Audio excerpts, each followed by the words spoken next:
Hello ಎಲ್ಲರಿಗೂ ನಮಸ್ಕಾರ. ಮತ್ತೊಂದು ವಿಡಿಯೋಗೆ ತಮಗೆಲ್ಲರಿಗೂ ಸ್ವಾಗತ. ಇವತ್ತು ಬಂದು ನಾವು ಈವೆಂಟ್ಗೆ ಹೋಗಿದ್ವಿ. ಈವೆಂಟಲ್ಲಿ ವಿಕ್ಟೋರಿಯಸ್ ಕಾರ್ನ ಹಾಕಿದ್ವಿ. ಈವೆಂಟ್ನೆಲ್ಲ ಮುಗಿಸ್ಕೊಂಡು ನಾನು ಸೀದಾ ಹೊರಟಿದ್ದು ನಮ್ಮ ಊರ ಕಡೆಗೆ. ಆಫೀಸಿಂದ ಹೊರಡುವಾಗಲೇ 6 ಗಂಟೆ ಆಗಿತ್ತು. ಇನ್ನು ಮನೆ ತಲುಪುವಾಗ ನನಗೆ ಆಲ್ಮೋಸ್ಟ್ 1 ಗಂಟೆ ಆಗೋಗಿದೆ. ರೋಡಲ್ಲಿ ಒಬ್ಬರು ವ್ಯಕ್ತಿ ಕೂಡ ಇಲ್ಲ, ಹಾಗೆ ಯಾವ ವೆಹಿಕಲ್ ಕೂಡ ಹೋಗ್ತಾ ಇಲ್ಲ. ಬೆಂಗಳೂರಾದರೆ ಎಷ್ಟು ಗಂಟೆ ಆದರೂ ಕೂಡ ಫುಲ್ ವೆಹಿಕಲ್ಗಳು ಓಡಾಡ್ತಿರುತ್ತೆ, ಜನಗಳು ಓಡಾಡ್ತಿರ್ತಾರೆ. ಆದರೆ ನಮಗೆ ಇಲ್ಲಿ 10 ಗಂಟೆ ಆಯಿತು ಅಂತ ಹೇಳಿದ್ರೆ 10 ಗಂಟೆ ಮೇಲೆ ವೆಹಿಕಲ್ಗಳು ಕಡಿಮೆ ಓಡಾಡೋದು, ಹಾಗೆ ಮನುಷ್ಯರಂತೂ ಯಾರು ಕೂಡ ಓಡಾಡೋದಿಲ್ಲ. ನೋಡ್ಬೋದು ಫುಲ್ಲು ಕತ್ಲೆ, ಹಾಗೆ ಫುಲ್ಲು ಮೌನ ಆವರಿಸ್ಕೊಂಡಿದೆ ರೋಡಲ್ಲೆಲ್ಲ. ಬಸ್ನ ಬೇರೆ ತೊಗೊಂಡೋಗಿ ಮುಂದೆ ನಿಲ್ಲಿಸ್ಬಿಟ್ರು. ಈ ರೀತಿ ಕತ್ಲೆಯಲ್ಲಿ ನಡ್ಕೊಬರೋದು ಸ್ವಲ್ಪ ಭಯನೇ ಆಗುತ್ತೆ. ಫೈನಲಿ ಮನೆ ಹತ್ರ ಬಂದೆ. ಇಲ್ಲಿ ಬಂದರೆ ಫುಲ್ಲು ಮಳೆ ಬಂದಿದೆ.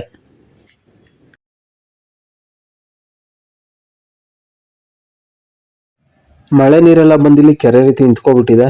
ನಡೆಯೋದಕ್ಕೆ ಪ್ಲೇಸ್ ಇಲ್ಲ, ಆ ರೀತಿ ಆಗಿ ಹೋಗಿದೆ. ನೋಡ್ಬೋದು. ನಾನು ಬಂದಿದ್ದು ನೋಡಿ ನಮ್ಮ ಜೆನ್ನು ನೋಡ್ತಾ ಇದ್ದಾಳೆ ಯಾರು ಬಂದರು ಅಂತ ಹೇಳಿ. ತುಂಬ ದಿನ ಆಗಿತ್ತು ಇವ್ರನ್ನೆಲ್ಲ ನೋಡಿ, ಅದಕ್ಕೋಸ್ಕರ ನೋಡ್ತಾ ಇದ್ದಾಳೆ. ನೆಕ್ಸ್ಟ್ ಬಂದಿದ್ದೆ ನಮ್ಮ ಮನೆಯ ಡಾನ್ ಟಕೀಲಾ. ನೋಡೋದಕ್ಕೆ ಈ ರೀತಿ ಮುದ್ದಾಗಿರ್ಬೋದು, ಬಟ್ ಇವಳಂತೂ ಸಿಕ್ಕಾಪಟ್ಟೆ ಗಲಾಟೆ ಮಾಡ್ತಾಳೆ. ನೀವು ಮನೆ ಬಿಟ್ಟು ತುಂಬ ದಿನ ಹೊರಗಡೆ ಹೋಗಿದ್ದು ಮನೆಗೆ ಬರ್ತೀರಾ ಅಂತ ಹೇಳಿದ್ರೆ ನೋಡ್ಬೋದು ನಿಮಗೆ ಯಾವ ರೀತಿ ವೆಲ್ಕಮ್ ಸಿಗುತ್ತೆ ಅಂತ ಹೇಳಿ. ಮನುಷ್ಯರಾಗಿದ್ರೆ ಈ ರೀತಿ ಎಲ್ಲ ವೆಲ್ಕಮ್ ಮಾಡೋದೇ ಇಲ್ಲ. ನೀವು ದುಡಿತಿದ್ರೆ ಅಷ್ಟೇ ಮನೆಯವರು, ಫ್ರೆಂಡ್ಸ್, ಫ್ಯಾಮಿಲಿ ಎಲ್ಲ ವೆಲ್ಕಮ್ ಮಾಡೋದು ಚೆನ್ನಾಗಿ. ಆದರೆ ಪ್ರಾಣಿಗಳ ರೀತಿ ಅಲ್ಲ.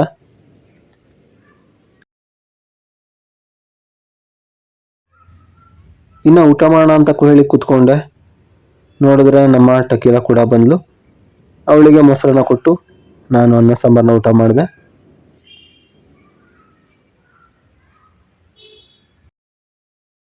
ಬೆಳಿಗ್ಗೆನೆ ಬೇಗ ಇದ್ದು ನಮ್ಮ ಮ್ಯಾಕ್ಸ್ ಹೇಗಿದ್ದೇನೆ ಅಂತ ಹೇಳಿ ನೋಡೋಣ ಅಂತ ಹೋದೆ. ನೋಡ್ಬೋದು ನಮ್ಮ ಮ್ಯಾಕ್ಸ್ ತುಂಬ ದಿನ ಆಗಿದ್ರಿಂದ ಅವನು ಕೂಡ ನೋಡ್ತಾ ಇದ್ದ. ಜೊತೆಗೆ ನಮ್ಮ ಕೋಳಿಗಳು ಕೂಡ ನನ್ನನ್ನು ನೋಡ್ತಾ ಇದ್ವು. ಲ್ಯಾಬ್ ಅಂತೂ ಮನುಷ್ಯರಿಗೋಸ್ಕರ ಪ್ರಾಣ ಬೇಕಾದ್ರೂ ಕೊಡುತ್ತೆ, ಅಷ್ಟು ಅಟ್ಯಾಚ್ಮೆಂಟ್ ಇರುತ್ತೆ ಹ್ಯೂಮನ್ ಜೊತೆ. ಈ ರೀಸನ್ಗೆ ನನಗೆ ಲ್ಯಾಬ್ರಡಾರ್ ರಿಟ್ರೀವರ್ ಅಂದರೆ ತುಂಬ ಇಷ್ಟ. ಹಾಗಾಗಿ ಯಾವಾಗಲೂ ನನ್ನ ಹತ್ರ ಒಂದು ಲ್ಯಾಬ್ ಬ್ರೀಡ್ ಇದ್ದೇ ಇರುತ್ತೆ. ಹಾಗೆ ನನ್ನ ಅಣ್ಣನ ಮನೆಗೆ ಒಂದು ಶಿಡ್ಜು ಮತ್ತು ಒಂದು ಗೋಲ್ಡನ್ ರಿಟ್ರೀವರ್ ಡಾಗ್ನ ಕೊಟ್ಟಿದ್ದೆ ಬರುವಾಗ. ಹಾಗೆ ಒಂದು ಅಡಾಪ್ಷನ್ಗೆ ಕೊಟ್ಟು ಬಂದಿದ್ದೆ 2 ಡಾಗ್ನ. ಸೊ ಅದನ್ನು ಕೂಡ ಹೇಗಿದೆ ಅಂತ ನೋಡೋಣ ಅಂತ ಹೇಳಿ ಹೋಗಿದ್ದೆ. ಎರಡನ್ನೂ ಕೂಡ ತುಂಬ ಚೆನ್ನಾಗಿ ಸಾಕಿದ್ದಾರೆ. ಶಿಡ್ಜು ಹೆಸರು ಬಂದು ಹ್ಯಾರಿ ಅಂತ ಹೇಳಿ. ಇದು ಬಂದು ಒಂದ್ಸಲ ಮರಿನ ಹಾಕಿತ್ತು ನಮ್ಮ ಹತ್ರ. ಹಾಗೆ ಈಗ ನೋಡ್ತಿರೋಂಥ ಗೋಲ್ಡನ್ ರಿಟ್ರೀವರ್ ಇದು ಬಂದು ರೋಸಿ ಅಂತ ಹೇಳಿ. ಇದನ್ನ ಬಂದು ಚಿಕ್ಕಮಂಗ್ಳೂರಿಂದ ತಂದಿದ್ದೆ. ತುಂಬ ಫ್ರೆಂಡ್ಲಿ ಆಗಿದೆ. ಕಲರ್ ನನಗೆ ತುಂಬ ಇಷ್ಟ ಆಗಿತ್ತು, ಹಾಗಾಗಿ ಇದನ್ನು ತಗೊಂಡಿದ್ದೆ. ಇದು ಬಂದು ಮರಿಯನ್ನು ಹಾಕಿಲ್ಲ, ನಾನು ಬ್ರೀಡಿಂಗ್ನ ಸ್ಟಾಪ್ ಮಾಡೋಕ್ಕಿಂತ ಮುಂಚೆ ಈ ಡಾಗ್ನ ತೊಗೊಬಂದಿದ್ದು. ತುಂಬ ಫ್ರೆಂಡ್ಲಿ ಬ್ರೀಡ್ ಇದು. ಕಲರ್ ಕೂಡ ತುಂಬ ಚೆನ್ನಾಗಿತ್ತು, ಹಾಗಾಗಿ ಇದನ್ನು ತೊಗೊಂಡಿದ್ದೆ. ನಾನು ಊರಿಗೆ ಬಂದಿರೋ ರೀಸನ್ ಅಂತ ಹೇಳಿದ್ರೆ, ನಾವು ಮಾಡ್ತಿರುವಂಥ ಕೆಲಸ ಏನಿದೆ ಇದಕ್ಕೆ ಬಂದು 2 ವೀಲರ್ನ ಅವಶ್ಯಕತೆ ಇರುತ್ತೆ. ಸೊ ನನ್ನ ಹತ್ರ ಒಂದು ಸ್ಕೂಟಿ ಇದೆ, ಆ್ಯಕ್ಟಿವಾ. ಇದನ್ನು ತೊಗೊಂಡೋಗೋಣ ಅಂತ ಹೇಳಿ ಇವತ್ತು ಊರಿಗೆ ಬಂದಿದ್ದೀನಿ. ಗಾಡಿ ಮೇಲೆ ಫುಲ್ಲು ಧೂಳು ಕೂತ್ಕೊಬಿಟ್ಟಿದ್ದೆ, ನೋಡ್ತಾ ಇರ್ಬೋದು. ಈ ರೀತಿ ಬೆಂಗಳೂರಿಗೆ ತೊಗೊಂಡೋಗೋದು ಸರಿ ಇರಲ್ಲ. ಹಾಗೆ ಇದನ್ನೆಲ್ಲ ನೀಟಾಗಿ ವಾಶ್ ಮಾಡಿಕೊಂಡೆ. ನಾನು ಬೆಂಗಳೂರಿಗೆ ಬರೋದಕ್ಕಿಂತ ಮುಂಚೆ ಗಾಡಿನ ವಾಶ್ ಮಾಡಿದ್ದು, ಅದಾದಮೇಲೆ ವಾಶೇ ಮಾಡಿರಲಿಲ್ಲ, ಹಾಗೆ ಸುಮ್ಮನೆ ನಿಂತಿತ್ತು. ಅದಕ್ಕೋಸ್ಕರ ಚೆನ್ನಾಗಿ ವಾಶ್ ಮಾಡ್ಕೊಂಡು ಈಗ ಬೆಂಗಳೂರಿಗೆ ತೊಗೊಂಡೋಗ್ಬೇಕು.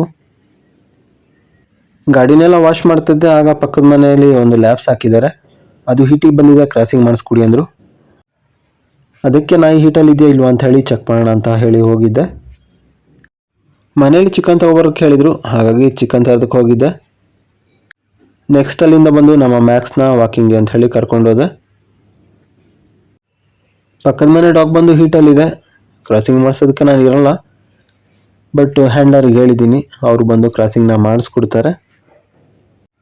ಒಂದು ವೇಳೆ ಮರಿ ಹಾಕ್ತ ಅಂತ ಹೇಳಿದ್ರೆ ಫ್ಯೂಚರ್ನಲ್ಲಿ ಮ್ಯಾಕ್ಸ್ ಪಪ್ಪಿಗಳು ಸಿಗುತ್ತೆ.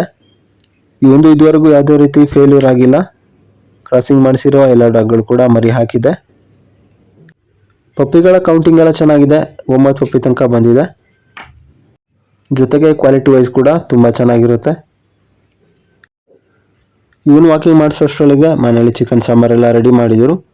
ಇದರಲ್ಲಿ ಊಟ ಮಾಡಿಕೊಂಡು ಗ್ಯಾರೇಜ್ ಕಡೆಗೆ ನನ್ನ ಗಾಡಿನ ತಗೊಂಡು ಹೊರಟೆ. ಯಾಕಂತ ಹೇಳಿದ್ರೆ ಗಾಡೀಲಿ ಆಯಿಲ್ ಚೇಂಜ್ ಮಾಡಿಸಿರಲಿಲ್ಲ. ತುಂಬ ದೂರ ಗಾಡಿ ಓಡಿಸ್ಬೇಕಾಗಿರೋದ್ರಿಂದ ಆಯಿಲ್ನ ಚೇಂಜ್ ಮಾಡಿಸ್ಬೇಕಾಯ್ತು. ಈ ರೀತಿ ಲಾಗ್ ವೀಡಿಯೋಗಳನ್ನೆಲ್ಲ ಬೇರೆ ಚಾನಲಲ್ಲಿ ಹಾಕ್ತಾ ಇದ್ದೀನಿ. ಸೆಕೆಂಡ್ ಚಾನಲ್ ಓಪನ್ ಮಾಡಿದ್ದೀನಿ ಲಾಗ್ ವೀಡಿಯೋ ಮಾಡೋದಕ್ಕೋಸ್ಕರ.